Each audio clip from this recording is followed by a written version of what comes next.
আর যেটা আমাদের ফন্ট ইন্ডে দেখতে পাই, সো ওই ফন্ট ইন্ডের বারটা যদি আমরা চাই যে যখন আমাদের রেজিস্ট্রেশন হবে তখন বা লগ ইন করবে তখন ওই ফন্টের ওই বারটা যেন আমরা না শো করি। সো এই জন্য আমরা দেখেন এখানে যে রেজিস্ট্রেশন কাজটা করেছিলাম এর আগে, সো এখানে জাস্ট একটা মেটা আপডেট করবেন, সেটা হচ্ছে আপডেট ইউজার মেটা, মানে যখন এখন থেকে নিউ রেজিস্ট্রেশন হবে তখনই এটাও কাজ করবে।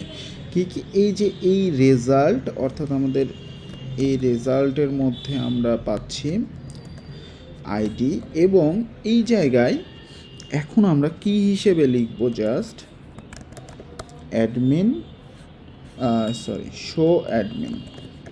শো অ্যাডমিন বার ফন্ট জাস্ট এইটা। দেন এখানে এটা শো করবে না শো করবে না, সো আমরা শো করাতে চাচ্ছি না, সো আমরা জাস্ট এখানে ফলস করে দেবো, আর কিচ্ছু না। ঠিক আছে, তাহলেই আমাদের এইটা কাজ করবে।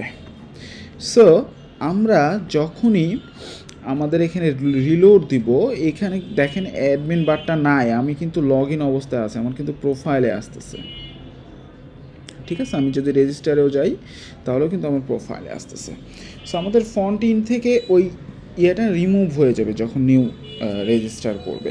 সো নেক্সটে আমরা এখানে লগ আউট অপশন দেখব একটা, যে লগ আউট কীভাবে ক্রিয়েট করা যায়।